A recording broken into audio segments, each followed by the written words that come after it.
Menurut sebagian besar sejarawan, Perang Vietnam, yang juga disebut sebagai Perang Indochina, secara resmi dimulai pada akhir tahun 1950-an. Perang Indochina ini melibatkan banyak pihak yang saling mendukung satu sama lain.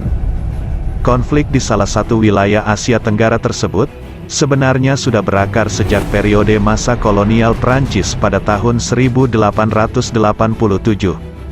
Vietnam sendiri, sudah dikenal sebagai negara yang anti-kolonialisme, khususnya sejak bebas dari cengkeraman Kekaisaran Tiongkok pada tahun 939 Masehi.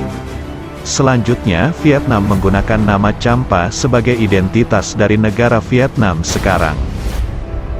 Oleh karena itu, mereka selalu menentang sistem kolonialisme dan imperialisme, baik pada saat Kekaisaran Jepang datang, dan ketika pemerintahan boneka Vichy Prancis berkuasa di Vietnam yang memerintah mereka selama Perang Dunia II berlangsung. Vietnam Utara melakukan perlawanan dengan cara bergerilya di hutan-hutan Vietnam, dan membuat pasukan poros kewalahan. Perlawanan ini berlangsung hingga berakhirnya Perang Dunia Kedua. Dan selanjutnya, melansir dari laman histori, setelah blok poros menyerah pada tahun 1945, Vietnam berada dalam status quo. Ho Chi Minh melihat kesempatan ini dan mendeklarasikan kemerdekaan Vietnam Utara pada tanggal 2 September tahun 1945. Ia pun menjadi presiden pertama dari Republik Demokratik Vietnam yang berhaluan komunis. Dalam pidato kemerdekaannya, ia menyindir imperialisme Barat dengan mengutip kalimat dari Deklarasi Kemerdekaan Amerika Serikat, bahwa semua manusia diciptakan sama. Mereka diberkahi oleh pencipta mereka dengan hak-hak tertentu yang tidak dapat dicabut.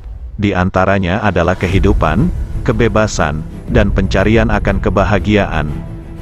Dan pada tahun selanjutnya, yaitu pada Juli tahun 1946, Paman Ho, atau sebutan bagi Ho Chi Minh, menolak proposal Prancis yang menawarkan pemerintahan terbatas atas Vietnam, dan hal ini menandai dimulainya perang gerilya melawan Prancis.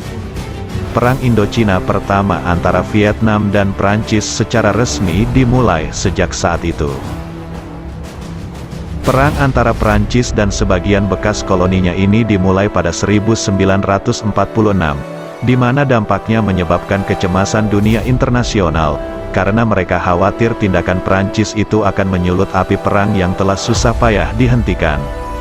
Dalam peperangan melawan Prancis, Vietnam dibantu oleh China dan juga oleh Uni Soviet, khususnya dalam hal persenjataan, di mana bantuan tersebut membuat tentara Vietnam dapat bertahan hingga beberapa tahun ke depannya dalam menghadapi Prancis. Dan baru 4 tahun kemudian, tepatnya pada bulan Januari tahun 1950, Republik Rakyat Tiongkok dan Uni Soviet secara resmi mengakui Republik Demokratik Vietnam. Kedua negara besar yang berhaluan komunis ini pun mulai semakin gencar dan terbuka dalam memasok bantuan ekonomi dan militer kepada para pejuang perlawanan komunis di negara itu.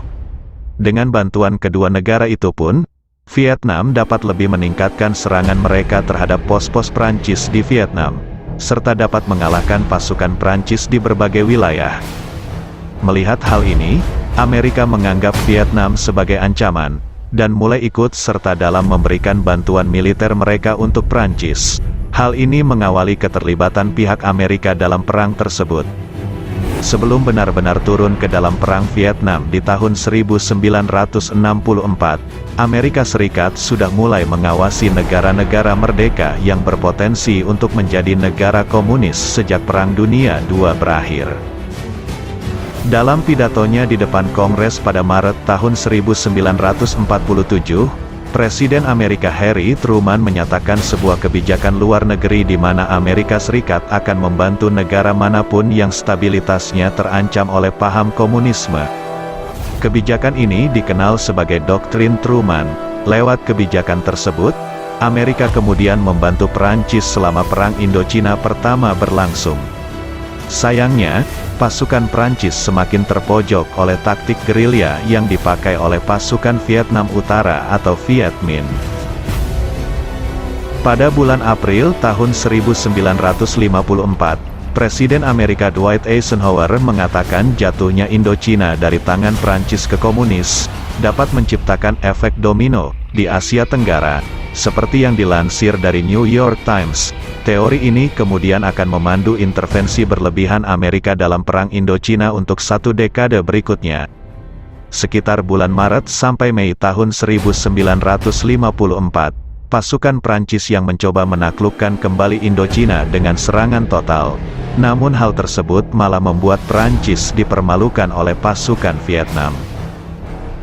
Karena pertempuran terakhir ini, pertempuran yang terjadi di Dien Bien Phu, pasukan Prancis berhasil dikalahkan oleh pasukan Viet Minh yang dibantu oleh Tiongkok dan Uni Soviet.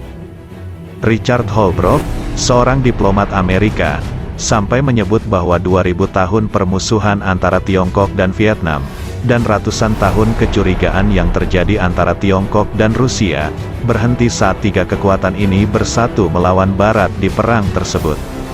Kekalahan telak itu menjadi akhir dari pemerintahan Prancis di wilayah Indochina. Pada Juli tahun 1954, tepat setelah kekalahan Prancis di Perang Indochina pertama, dilaksanakan kesepakatan Jenewa, yang hasilnya menetapkan Vietnam dibagi menjadi 2, yaitu Vietnam Utara dan Vietnam Selatan, dengan perbatasan garis paralel ke-17 sebagai garis pemisah di antara kedua wilayah tersebut. Perjanjian tersebut juga menetapkan kalau pemilihan akan diadakan dalam waktu 2 tahun untuk menyatukan Vietnam di bawah satu pemerintahan yang demokratis. Sayangnya, pemilihan ini tidak akan pernah terjadi, dan di kemudian hari akan menjadi salah satu penyebab dari perang yang berkepanjangan. Selanjutnya, setelah 1 tahun kesepakatan tersebut, tokoh nasionalis Katolik Vietnam, Ngo Dinh Diem, muncul sebagai pemimpin Vietnam Selatan dengan dukungan Amerika yang keduanya sangat anti terhadap komunis, sementara Ho Chi Minh tetap memimpin negara komunis di bagian utara Vietnam. Dukungan Amerika Serikat terhadap terbentuknya Vietnam Selatan ini, akan membuat wilayah ini mengalami konflik baru, yaitu Perang Vietnam, atau Perang Indochina Kedua.